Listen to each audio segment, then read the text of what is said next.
Hi hello नमस्ते, मी वैशाली. तुमचं माझ्या चॅनलवरती पुन्हा एकदा खूप खूप स्वागत. बऱ्याच दिवसानंतर व्हिडिओ टाकत आहे, त्याबद्दल सगळ्यांना सॉरी बरं का. तर आज आपण छान असं आहे ना वांग्याचं कालवण बनवणार आहोत, झणझणीत असं. तर इथं बघू शकता मी वांगे कापून घेतले, त्याच्यानंतर शेंगदाणे, हिरवी मिरची, कांदा, लसूण मस्त असं आहे ना भाजण्यासाठी इथं मी साहित्य काढून घेतलेलं आहे. तर इथं बघू शकता मी पहिल्यांदा कढई तापवली आणि कढईमध्ये शेंगदाणे टाकलेत. शेंगदाण्यांना ना व्यवस्थित असं भाजून घ्यायचं आहे. कच्चे शेंगदाणे अजिबात टाकायचं नाही, नाहीतर कालवणाला उगरट उगरट वास येतो. नंतर आपल्याला शेंगदाणे भाजून झाले की याच्यात खोबरं घालायचं आहे. खोबऱ्याला पण छान असं भाजून घ्यायचं. खोबरं भाजून झालं की लगेच त्याच्यामध्ये चिरलेला कांदा घालायचा आहे आणि कांद्याबरोबर हिरवी मिरचीसुद्धा घालायची आहे आणि व्यवस्थित तेल टाकायचं आणि ना व्यवस्थित असं त्याला चांगलं भाजून घ्यायचं आहे मस्त असं तेलामध्ये.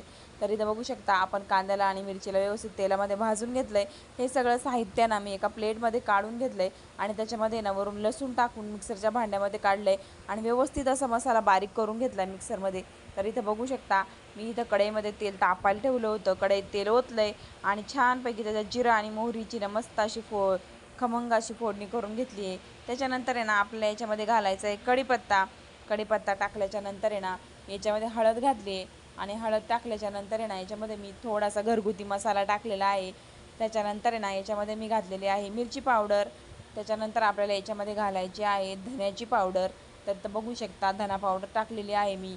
नंतर इथं जे वाटलेलं वाटण घेतलं होतं ना आपण, कांदा, शेंगदाणे, खोबरं आणि मिरची लसणाचं, तर ते छानपैकी याच्यामध्ये ना मसाल्यांमध्ये परतवून घ्यायचं व्यवस्थित असं. तर इथं बघू शकता मी ना छान मसाल्याला आहे ना असं व्यवस्थित परतवून घेतले चांगलं तेल सुटेपर्यंत. तेल सुटलं की आपल्याला याच्यामध्ये टाकायची वांगी. तुम्ही वांग्यांमध्ये मसाला भरून सुद्धा तेलामध्ये सोडू शकता बरं का. मी इथं काही मसाला भरलेला नाही, मी अशीच वांगी मसाल्यामध्ये टाकून दिलेली आहेत. तर इथं छानपैकी ना वांग्याला मसाल्यामध्ये ना व्यवस्थित परतवून घ्यायचं आणि ना पुन्हा एकदा थोडं 1 मिनटासाठी तेल सुटेपर्यंत वांग्यांना मसाल्यामध्ये चांगलं आहे ना मस्त असं शिजून द्यायचं आहे अर्धं कच्चं.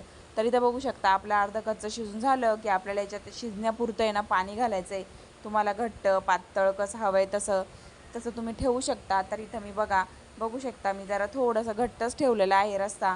बघू शकता तुम्ही अशी कन्सिस्टन्सी ठेवा तुम्ही. तुम्हाला पातळ हवं असेल तर अजून पाणी ओतलं तरी चालेल. त्याच्यानंतर आहे ना मी याच्यामध्ये मीठ घातलं आहे व्यवस्थित. बघू शकता आपल्याला चवीनुसार मीठ टाकायचं आहे. मीठ टाकल्याच्यानंतर याला आहे ना चांगलं ना असं शिजवून द्यायचं आहे मस्त असं. तर इथं बघू शकता आपलं वांगं आहे ना चांगलं असं शिजून तयार झालेलं आहे. भरपूर सारी कोथिंबीर घाला मस्त असं आणि छानपैकी बाजरीच्या भाकरीबरोबर, ज्वारीच्या भाकरीबरोबर, भाताबरोबर तुम्हाला ज्याच्याबरोबर खायला आवडेल त्याच्याबरोबर व्यवस्थित असं मस्तपैकी खायला वाढून घ्या ताटामध्ये. तर आजचा व्हिडिओ तुम्हाला कसा वाटला हे मला कमेंटमध्ये नक्की सांगा बरं का. अशा छान छान रेसिपी बघण्यासाठी आपल्या चॅनलला सबस्क्राईब करायला विसरू नका बरं का आणि व्हिडिओला लाईक करा. मस्त असं वांगं कसं वाटलं हे मला कमेंटमध्ये नक्की सांगा बरं का तुम्ही. तर इथं आजचा व्हिडिओ मी इथंच संपवते. तोपर्यंत दुसऱ्या व्हिडिओ बरोबर भेटूया. तोपर्यंत सगळ्यांना बाय बाय.